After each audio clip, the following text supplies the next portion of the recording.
YouTube? All right. Looks like I got face tracking going on YouTube. How is everybody? Good morning on the East Coast.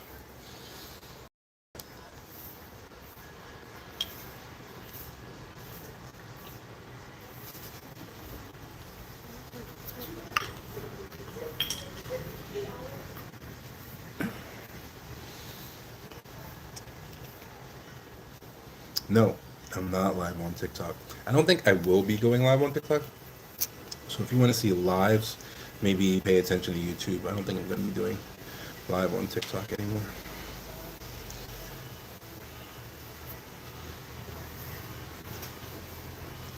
Well, it does have good technology, like it has good options, but the system doesn't make any sense. Like you're never sure if you've done or said something wrong, and then there's no way to like figure out what you said or did, and it's a mess.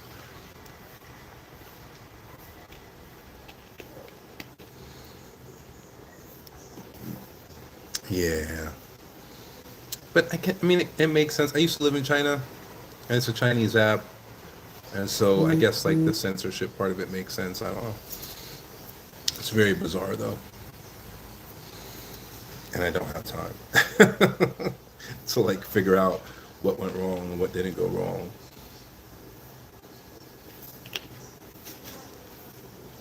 Believe it or not, no. So, and I think that's like one of the TikTok traps as well, right? So it has all of the features, right? That makes you like kind of want to use it because it's easy to use and you can like customize it and all that, and that's great. But it doesn't really convert, not for things of substance, like maybe TikTok shop, like little knickknack stuff, but not really the type of stuff I talk about.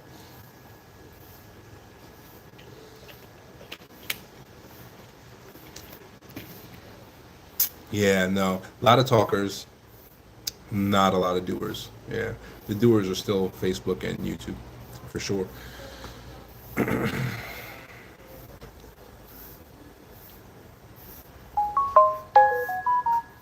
Yeah, yeah, no, you're right. You're right. That's why we're so like stringent with like our protocols, right? And if somebody doesn't fit, we'll just let them go. We'll just let them know that they don't fit and not engage with them. Yeah, it's time intensive, like no matter what, you know what I mean? So wasting time really, really adds up. So it's not something that we like to do very often. But I'm sure it works, I don't, for other people. Maybe for you, I don't know what you do, but it definitely works for other people, just not what we do.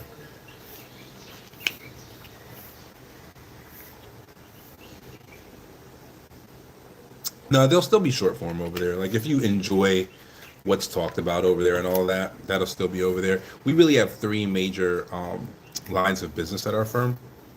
So we're probably going to dedicate certain lines of business to certain social media accounts. So you're probably going to hear more about like just straight up relocation over there. So if that's what you're here looking for, you'll hear a lot about that over there. YouTube's the only place where we'll probably talk about everything just because it's YouTube. So we can dedicate like an episode because YouTube people have an attention span. They're not just like flipping like TikTokers. So you can do stuff longer than 15 seconds.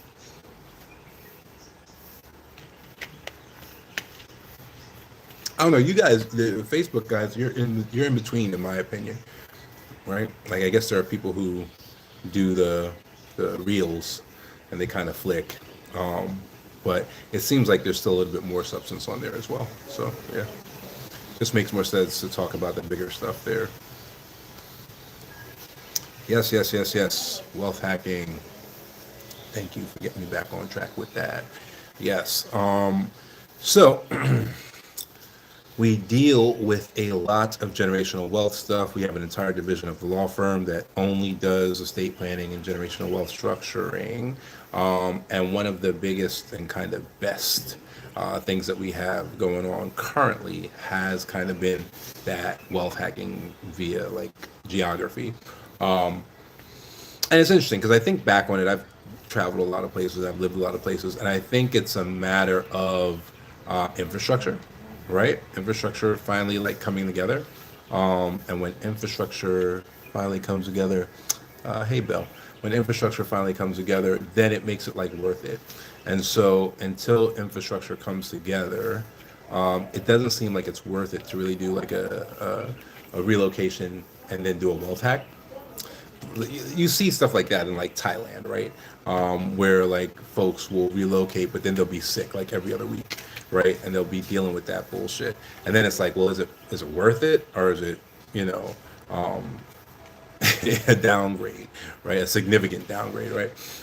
And so that has been probably the number one thing that has made it more possible lately. You know what I mean? And outside of that, it's been like a sacrifice, right? So now it's not so much of a sacrifice anymore because of infrastructure and target countries and all that stuff. So it has become very, very, very easy now for us to take a generational wealth client or even just a relocation client and plug them in and immediately have them making passive income from day one, and not necessarily having to like work a 9 to 5 anymore, work anything anymore. But most of them still do. Like most of them they'll get bored in about a month, maybe two, and then they'll start like following their dreams type of stuff. So we have one person that was always like dreaming about being a model. They're not very tall. So they're doing like this beauty modeling thing where it's like just their face, right? And it's like working out because desperation reads weirdly, right? When you sense desperation, it doesn't make you really feel like engaging with the desperate party. And so what everybody is finding out is that once they get money off their back and they don't have to care about money anymore, they approach all these opportunities with no desperation, right? They approach these opportunities from like, I don't give a hoot whether you pick me or not. I'm here because I like doing it. If you want to pay me to do what I like doing, fine. If you don't, I couldn't care less. And those are the people getting picked, right? And so we had a guy who's doing like voice acting. It's one of those things that he'd always wanted to do, and he does have like a pretty like decent voice for it actually. But he'd never had the opportunity to do it. He was working at an Amazon warehouse, just trying to make ends meet, and we were able to relocate him, plug him in immediately. He started getting his monthly income. He actually started getting his monthly income before he even arrived, which was interesting because he got everything done, but he still had a couple months on his lease, and he was using it to kind of like bank money, and come, with, more money in the pocket when he got here. And so he had already plugged in, and his money started coming. 2-3 months before he got here, he got, as many payments as there are months, right? Because the payment comes in once a month. So he started getting the passive income before he even showed up, which really kind of lit a fire under him. A lot of people have that last looming, doubt because they come and then the income starts. So they don't have like proof that it's going to start until after they get here. But for him, because he had that situation where he still had to, pay rent at the apartment for another 3 months before he could legally, break the lease, he just stayed those extra couple months, which gave it time to actually kick off. And then he started doing like the voice acting stuff. And again, it got to be desperation. At first we didn't notice it. And then it became like a trend. Like everybody who was trying to do stuff started like really, really doing it and like really kind of winning at it. And we're like, what is that? Like, is it just them being here? Is it the atmosphere here? Like, what is going on? And we got clients from all kinds of backgrounds. So a sociologist was the one who like broke it down and was like, their quote, their exact words were, they're operating from a position of fuck you. That was their exact words, right? And so they were saying like, when that's where you're coming from, where it just doesn't matter what happens, those are the people who typically get the opportunities. And we've been seeing that time and time and time again. So it's actually been pretty cool. Got a martial arts guy, in which this guy I relate to very well because my very first business was a martial arts school. But we got this martial arts guy who's like all about samurai, has always been about samurai, is classically trained, lived in Japan for a few years, all of that stuff. And every time he tried to open a Bushido school, He needed to keep the lights on. He needed to pay the bills. And so he taught this watered down, kind of, kid black belt nonsense, to keep the lights on, and then try to have some serious martial arts students on the side that are like learning the real deal. Now he has, a dojo that we built for him on the land that he bought before he came over here. So he has his house there, but he has like a legit Japanese dojo, rock sand garden, the whole nine, right? Bonsai, all of that, right? And he has like 5 students, and it's like wax on, wax off stuff. Like it's the hardcore training that's not sexy, that it's not the 10-year-old that needs to get a black belt by the time he's 12, and daddy's trying to buy him a black belt, fake martial arts nonsense. No, he got a handful of students that want to learn it the right way. He don't care about the money because he doesn't need money to survive, and he's just following what he's always wanted to do. So that's typically what people do. We got a lot of people that just garden, like people that always wanted to garden. They're growing essentially all of their vegetables, raising livestock. Like that brings them to life, and that's what they're doing because they now can afford to do it. So it's really interesting to see how the clients respond. We have some like professionals that don't leave their profession but start doing what they want to do in their profession, right? So like we had an attorney who used to do corporate lawsuits because that's where the money was at, right? Not because that's the kind of law that they wanted to do. So they did the same thing. They ended up wealth hacking, came over here. The money that they had, the buying power of it quintupled once they got over here, which is really the hack. That's all. That's all there is to it. You go to a place that has all the things that you're used to having, and then you have more buying power, and then you utilize that more buying power to do the same thing that you would have done in the United States had you had 6 times, the money. You would have bought into investments that pay you passively that you could live off, 3% of the investment per year type of thing, right? And so that's all. That's all it is. It's very, very simple. It's not complicated at all, right? So that's what he did, and now he does environmental law. So he does a lot of consulting, but then when it has to go to court, like that's what he does, and that's what he always wanted to do. But there's not a whole lot of money in it, right? The people who are victims of this type of stuff typically don't have a lot of money. It's typically a class action type of suit, typically going up against some big industry that polluted the river or polluted the soil or like whatever. Like it's not sexy and it doesn't pay very well. But now that he doesn't have to worry about being paid well, he doesn't care. He does what he wants to do. So he's still a lawyer, still doing law, but he's doing the law that he wants to do, not the law that pays the bills. So we just see a lot of that. Now we also see a lot of people who have like remote jobs and they just keep working their job. Like they like their job, they're cool with it. They get a better lifestyle over here. And a lot of that it's support, right? Which definitely was a big thing for me as well, right? So a lot of it is just having the ability to have a full house staff, right? So that just support you and what you're doing, because you can only, and this comes from a Harvard study. You guys can look it up, but you can only make so many good decisions per day, right? That they've went ahead and proved that there's only so much neuroplasticity per day until you go to sleep and wake up again, right? That's why you'll see. That's why like Obama had 15 of the same suit, and you'll see like Jeff Bezos made that black sweater famous because he had like 40 of them, right? And so they do stuff like that because so that they won't have to make a decision. They're trying to save up their good decisions on the things that are important in their businesses and and in their wealth structuring and things like that. That's why those people do that. It's not because they're autistic or something. You know what I mean? It's because they've seen the science, they've read the reports. They believe the science is correct, and so they no longer make decisions about things that basically don't matter. Right? It's called signal and static. You don't make any static decisions. You only make signal decisions. And so signal is typically the 20% of the decisions that you make that drive 80% of the business, right? And so that's what people at that level are trying to lock into. including myself. Not that I'm at that level per se, but I'm still trying to like lock into doing what matters, and not wasting time on what doesn't matter. And the best way to do that is to have a full-on staff around you that take care of all of the little things. But I mean, the staff I have now, let me think. One, two, three, four, five.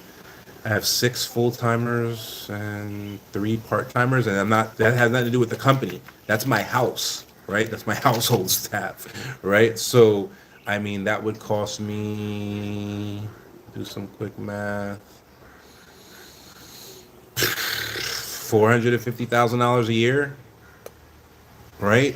So not obtainable, at this point in my life. But here it is, right? And they're all being overpaid. They're all paid more than the average, for the job that they're doing. I always make sure to do that. So they're all being overpaid and still not paying anywhere near what I would have paid, you know what I mean, had I tried to bill out the same thing in the US. So that helps a lot, especially there's a lot of like startup folks that they'll make a move because of that, because they need every penny they can to reinvest into their startup, especially while they're bootstrapping. And so they'll relocate so that their bootstrapping efforts go further, right?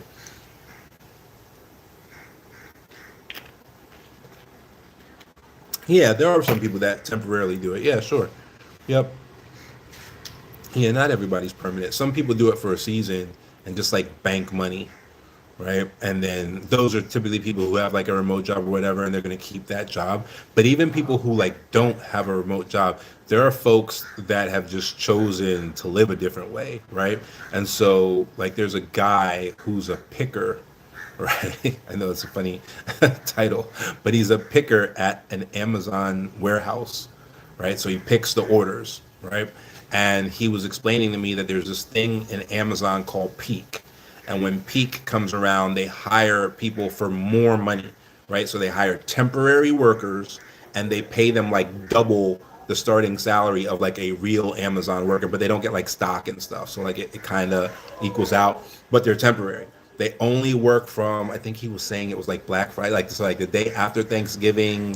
Maybe you train like the week before, or whatever. I don't know, but the day after Thanksgiving until he said something like the end of February or something like that. So essentially, it's the Christmas season, right? There's Christmas shopping season, and then returns. Like people who are like returning, like this is the wrong size. Can you give me a medium instead of a large, and all that. Apparently, there's a big like window of that happening after Christmas, and so that's it. He literally finds the state with the highest like minimum wage and the best like labor laws and all of that, and he'll go to a place in that state and rent like a room at the Y.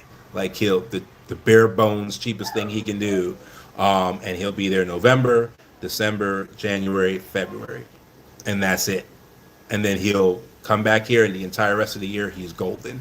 And so he'll work there. He'll do double shifts. He'll whatever, because all he's doing is sleeping in this room and working at the Amazon fulfillment center. He'll go in there, work as a temp worker, pop back out, jump on a plane, come back over here, and then live it up big for the whole rest of the year here, not having to work. But at the same time, he's still making investments, right? So he's still compounding some of that. He's not just coming here and like burning it every year. Because one day you're not going to be able to like run around a warehouse and pick things, right? So he still has that in mind. He's still planning, for future and all of that. But that's just the way he chose to live. Like he's like, all right, if I got to work in this system, I'll do it. But I'll work for, 1/3 of the year, and I'll have the other 2/3 off. So there's all types of ways that people choose to do it. It's whatever like resonates with them, right? Whatever like aligns with them. It just so happens though that the government programs that we utilize will essentially guarantee that passive income for at least 10 years. We typically target 10 years, so at least 10 years, and they'll typically guarantee a rate of return of at least 10%. And then at the end of that, they give you back the money that you put in the first place. So that's what people are doing. They're coming in, they're jumping on that. We're figuring out what they need to like survive. They make their investment. The government guarantees them a payment every month. They live off of that payment. They do whatever makes them happy, and that's it. You know. No, actually, that's a good question. The Amazon guy, the guy, he has it now, but he worked up to it. He actually just like moved out here and like started doing the Amazon thing. He didn't have like the investment money at first, so he didn't do that. He actually did that like slower over time. So there's like six investments that you have to get to make that work. It's a whole strategy, right?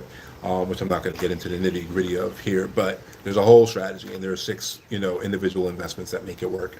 And so he just did it over time, which is riskier, of course, because you could get to the last investment and like the bottom falls out, right? But once the investment is made, your ROI is locked in. So that's a good thing. It's not like stocks or anything like that, right? It's a government secured situation, right? And so the issue becomes that if you're doing it little by little like that, you might get four of them done, and then the market changes. So the four you got done, they're locked in, and you got that for the next 10, 15, 20, 25, even 30 years. But the next two become impossible because like now the interest rate has fallen out. So those other two might not be as good. And if you're trying to get a similar amount of money per month so that you don't have to work, now you might be in a situation that by not getting those other two investments quickly enough, you have 4 months out of the year where the money that you're making off the investment doesn't necessarily carry you, right? So now it becomes a stickier situation. Um, but yeah, no, he worked up to it. It's riskier to do it that way, but he did.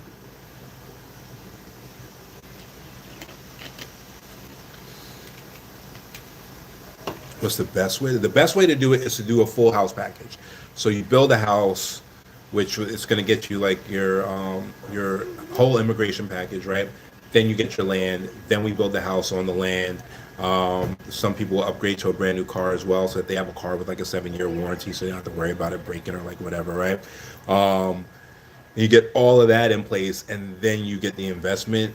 That's when it blows up, right? Because if you already have the house, then you're ready to rock. Because what messes a lot of people up, the people who still get kind of messed up even after they're on their strategy, are the people who are paying rent, because their landlord can change rent at any time, and then they're looking for like another place to move, and maybe they're not finding a place in the price range that they found the first place in, so now they're like thrown off, right? But if you come in and you build the house first, you don't have to worry about that because you own your house. It's not like America where there's all these taxes that you got to pay, and if you don't, they come take your house. It's not like that, right? So once you own the house, you own the house, right? And then typically you're not having to worry about sewage because you'll have like a biodigester. So it's like a septic tank, except the septic tank has to be pumped out all the time. The biodigester digests it, so it never has to be pumped out. So you have no, you have maintenance maybe, but you have no like sewer bill. You don't have to have an electrical bill if you put up, as you can see, it's quite bright here at all times. We're on the equator, so we have equal daylight and night, right? So real simple to get solar going. So there's that. And then so you don't have an electric bill at that point. You don't have a sewage bill at that point. Most of our clients have boreholes, right, which is like a well.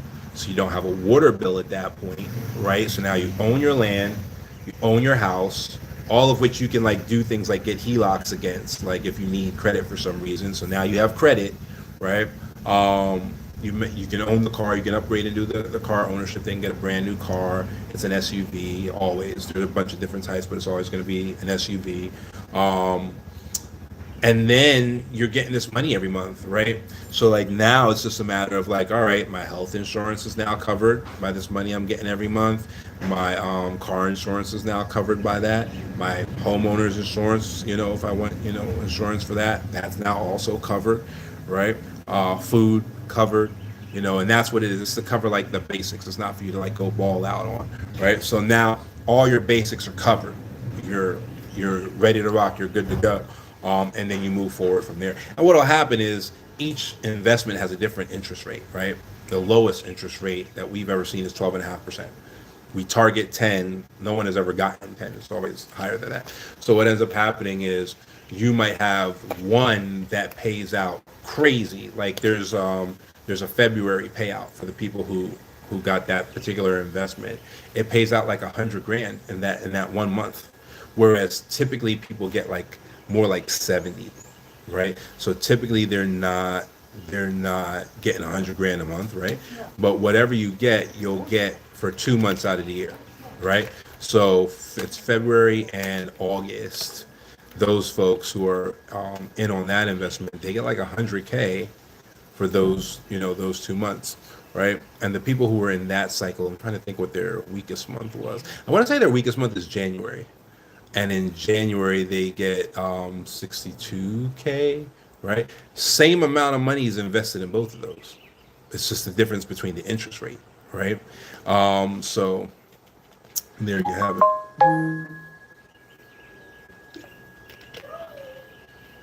Yeah, yeah. There was like Kevin Larry. I think I put it on. It's definitely on Facebook.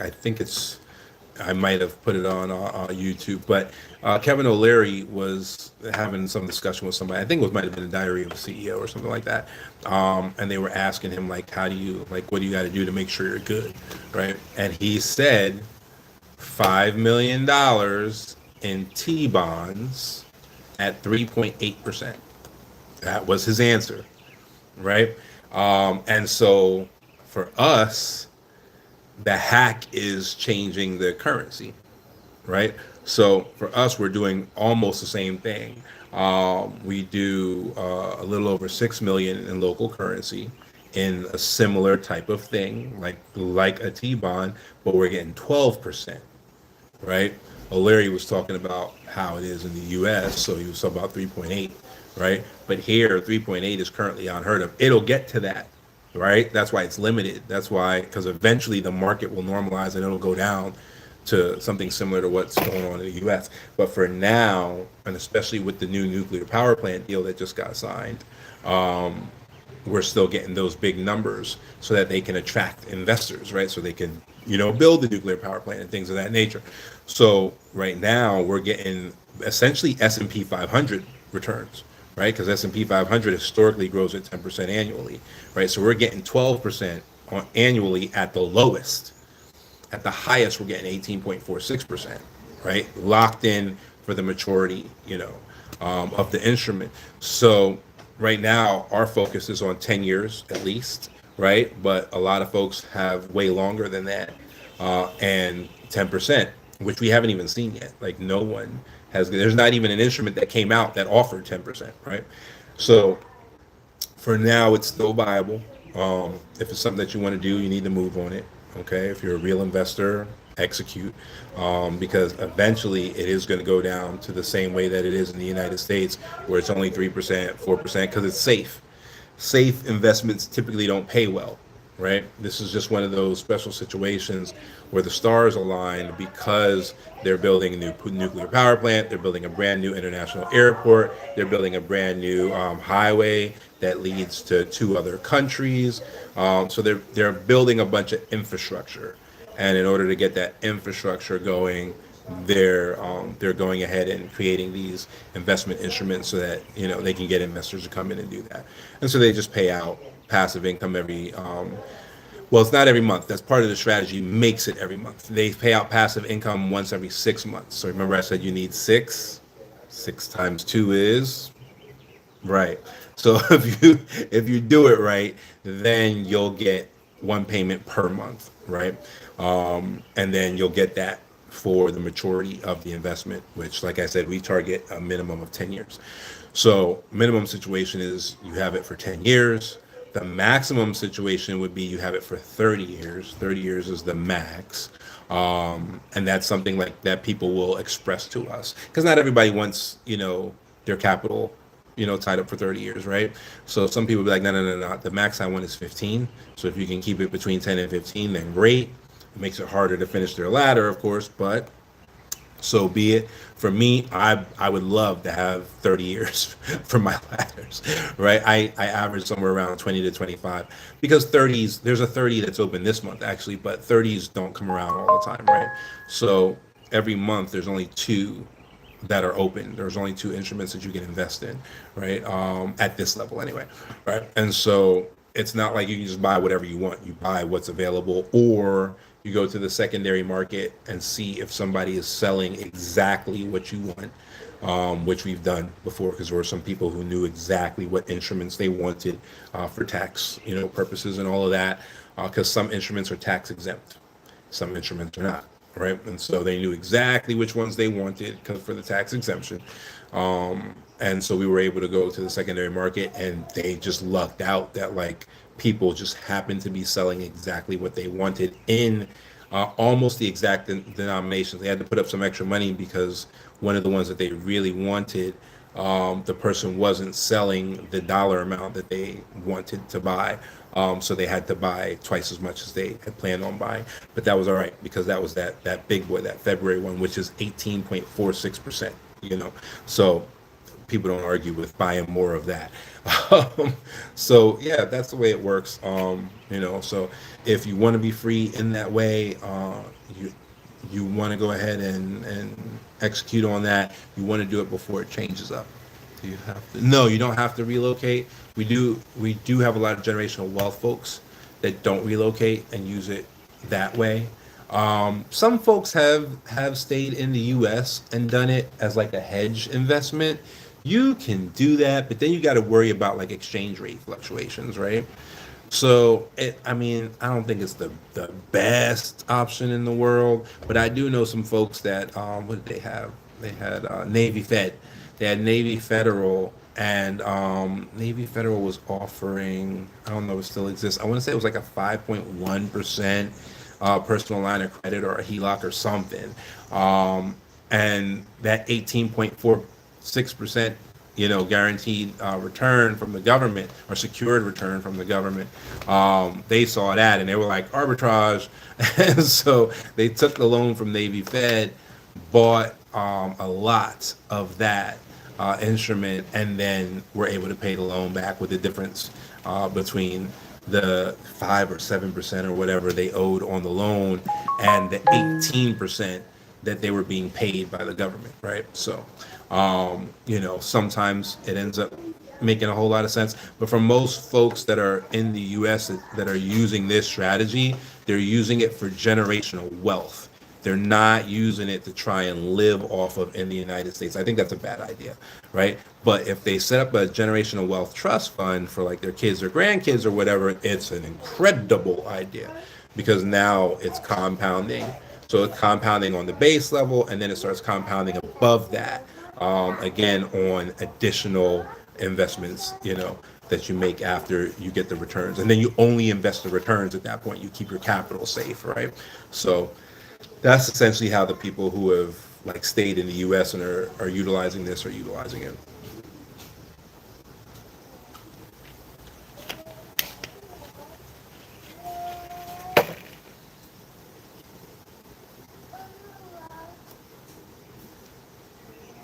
Yep, that's correct. So if you relocate, you can use it as a replacement of income.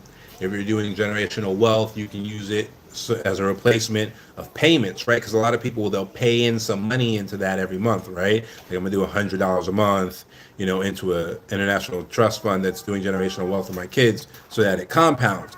Well, now it's that passive income from the investment that's paying in monthly. So you never have to touch generational wealth again. You do it once, you walk away, and it builds itself forever. Because the trust funds are perpetual, so it literally will build itself forever and keep compounding the money.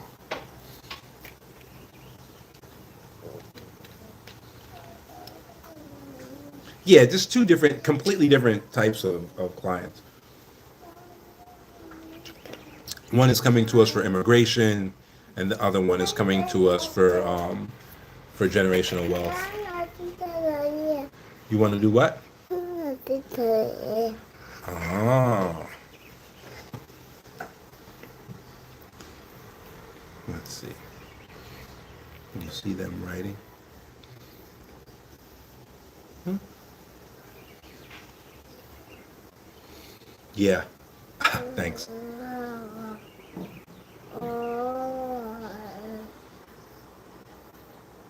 No, not so much we don't have a criminal defense guy. No, we do civil suits because sometimes we'll have clients come to us that have been scammed before, so we got to go sue whoever scammed them and get a recovery, and then move forward from there.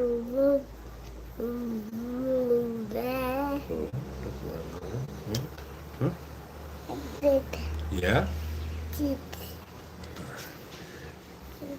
Where are you going?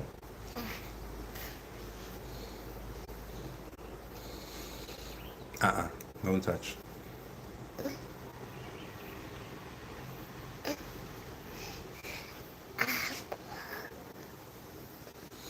Yeah, and for us, I mean, generational wealth is so simple that it's kind of weird to us when people don't do it, when they don't have it set up, especially when they can do it and just walk away from it, like they never have to touch it again.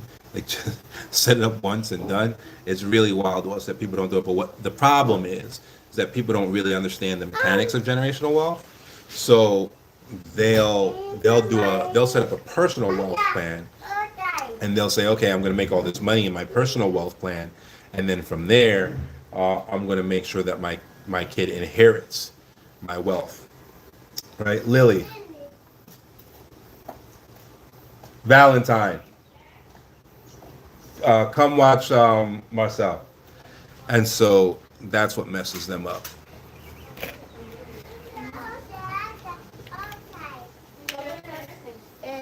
And because it's the worst thing in the world to do. Like, because think about what your failure rate is on businesses. Like, I've failed way more times than I've succeeded. I might have 3 successful businesses, and I've had 30 failed businesses.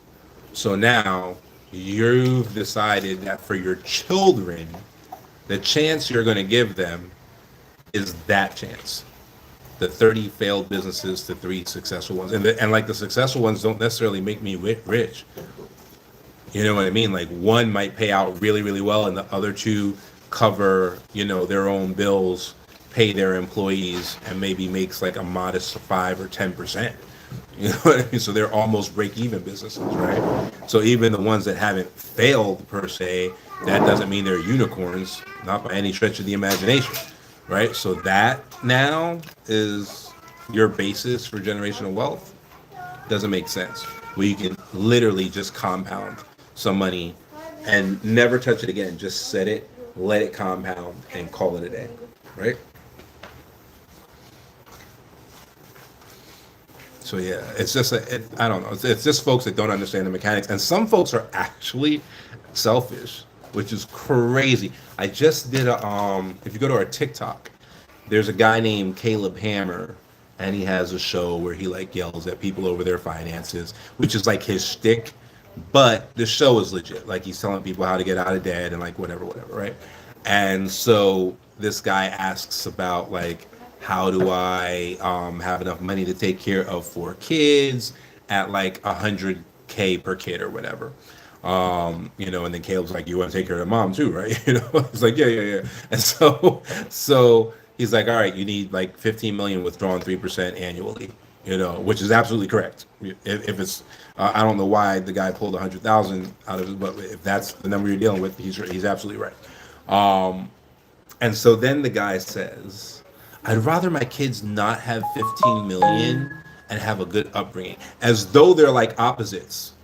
As though like if you have a good upbringing, you can't have 15 million in generational wealth, and if you have 15 million in generational wealth, like you can't have a good. Right? And so we hear these like weird excuses all the time, and the guy, his good upbringing is him spending all his money on Disney World and his like, you know what I mean. And we hear these excuses and unfortunately like selfish positions all the time, where they want to do fun things with the kids, and that's better than leaving generational wealth, which is stupid, point blank. But beyond that, right, you can actually do both, because compounding works essentially on any amount of money, right?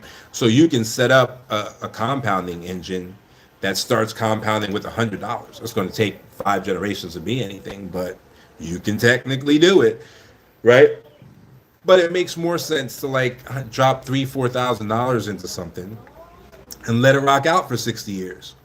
And then go do all the Disney World stuff that you want to do, but at least you took care of your family, right? But that weird selfishness is there, and we've even had heard people say they don't want their kids to have better than them, and they're like the parents of these kids. So like, there's just that not everybody is selfless enough to do generational wealth at all. There's certain things that if we hear, we'll just disqualify that prospect immediately. Like, we don't want your money. If you paid something, we're sending it back.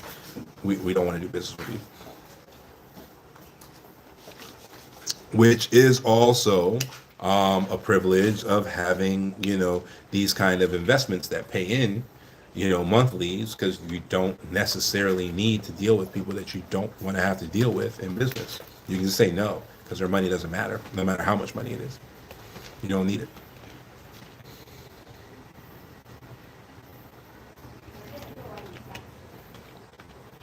Oh yeah, yeah, yeah. We used to have so much turnover of our like employees just dealing with assholes. And at the time, like, we needed it. It was like, oh, employee's always right, just grin and bear it. And they would just quit, you know. And then we got to a point where, we figured it out, and we were able to get this passive income going. And whether we had employees or not, everybody get paid, and then our employees loved us. They, didn't have to deal with, asshole clients anymore. We could actually look at the client and be like, oh, this isn't even our target client. And the meaner the client, typically the broker they are anyway. So it's like they didn't even qualify. And so we were able to just remove ourselves from that and be like, okay, cool. Now we're in a position where, we don't need everybody's money, and not everybody's money is good money. And we can start moving forward from there. And so that helped a lot. And most of the businesses that utilize that principle, their people stay with them, their people don't burn out, their people really understand the business and like learn the business, and just stay with them long term, because it's the least stressed business that they've ever been in, because they're only doing business with their perfect fit clients. So that's the way that ends up working out.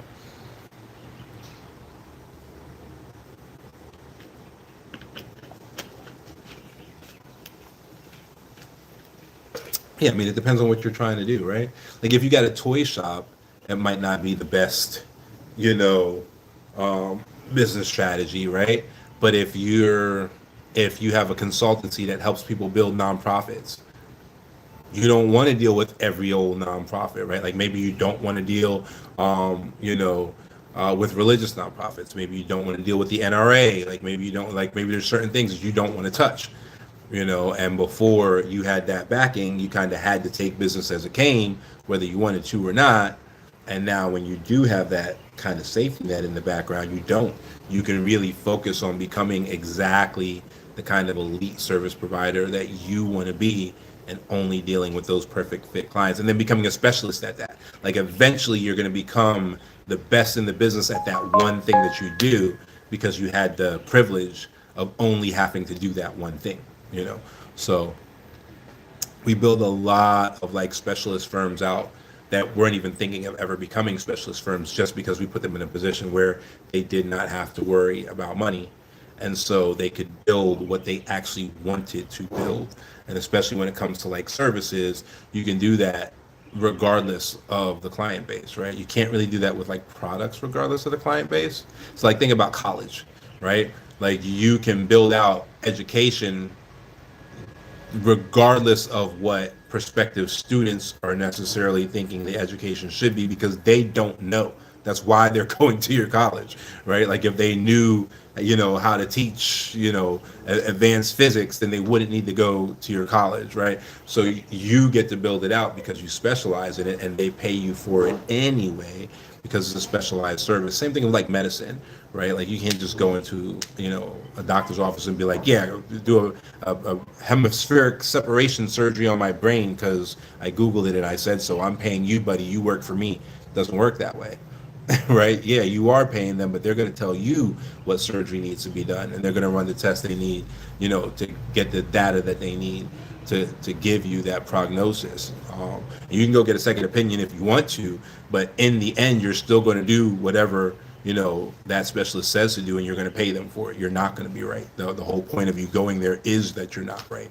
So that's the difference between like a specialist and a generalist. And so this kind of structure lends itself to specialists, quite often, because it allows them to build their specialization regardless of whether they have a client base or not.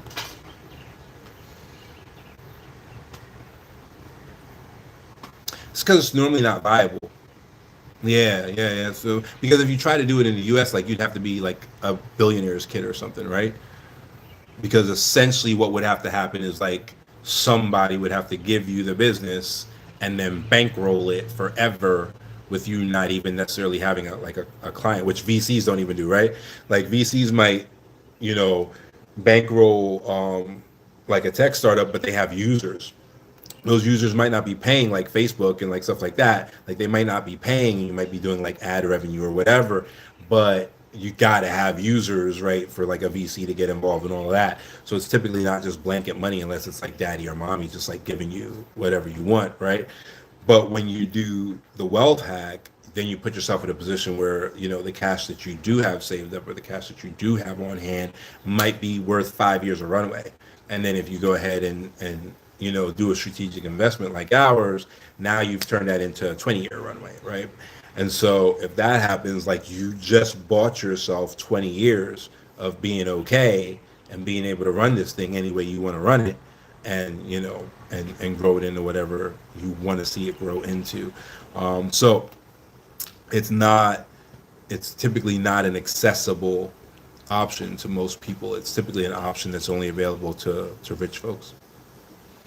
So if you wealth hack yourself into overnight becoming rich, then you can access it.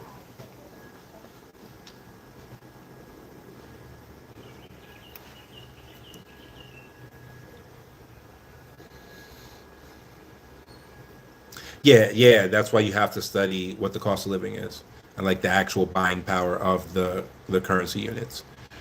Because it's not like, oh well, $100 is 10,000, so what I could have bought with $100 I can now buy with this 10,000 of random unit. No, it might be $100, is 10,000, but then when you go there the 10,000 spends like 5,000, right? So now you've essentially turned $100 into $5,000 worth of buying power, right? But it's only going to be in that localized area. You're not going to be able to like send it back to the United States, right? And even in places where you kind of could, they've made it illegal, right? Like gold, for example, is really cheap in China, right? It's like cheaper than spot. But it's illegal. Like if they catch you buying a bunch of gold and like flying back to sell they'll stop you. It's illegal, right? And so it's one of those things where like even when you are in a situation where you might be able to do that, they typically stop those things. They typically pass their own laws and stop it. So yeah, you got to make the move, or you do a generational wealth thing and you do it for your kids or your grandkids. So in that case, then you don't need to make the move because it's just waiting over here for them. Do they need to relocate? No, no, no, no, because it's international trust. So it's like even now, people who do like asset protection trusts, and they already have all the money, right? And so now they're just putting that money in a certain, structure. They can just get like a Visa card, right? Like a bank card from their international bank and just swipe the card everywhere, right? So they don't have to like repatriate funds directly back into the United States. But I mean, they can.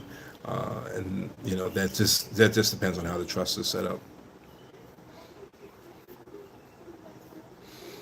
That also depends on how the trust is set up. There's a golden standard for trusts where there's zero tax liability at all on the trust. Now, even in that gold standard situation, when a distribution is made to a U.S. citizen, they'll have to report it on their taxes. But before that, there's no reporting at all. So it's a difficult standard to meet. A lot of people don't offer it because they don't know how to do it.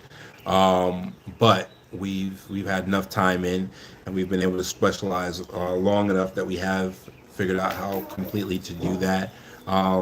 But in order to do that, once everything is set up, it will work the way that you want it to work, but you do not have any influence over it anymore. Any influence that you have over it, like direct being able to like reach in and do whatever in the trust, will automatically violate the tests that allow that trust to be completely and utterly tax exempt.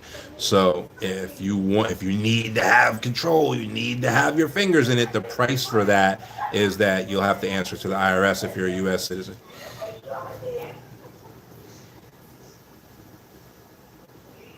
Yeah. Yeah. It's all in what you want. Some people do that. Like we have plenty of people who just pay. Their trusts don't look as good as the other folks, but you know.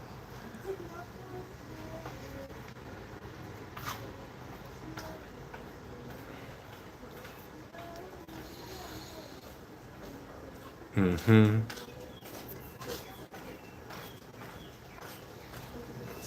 Yeah, no, you're welcome, man. It has almost been an hour. Any other questions from anybody else? I guess I'll wrap it up. YouTube, you've been real quiet.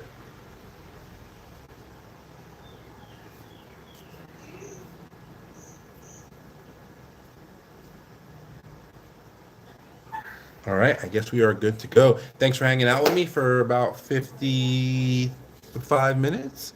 And I will probably be coming on. I'm going to try to come on around this time daily. So I'll try to come on. I guess it's around like 9 ish, 9:30 a.m. Eastern Standard Time for you guys. I think this is going to be the time that I try to come out. We'll see how it works, right? If it's not working or whatever, then of course we'll adjust.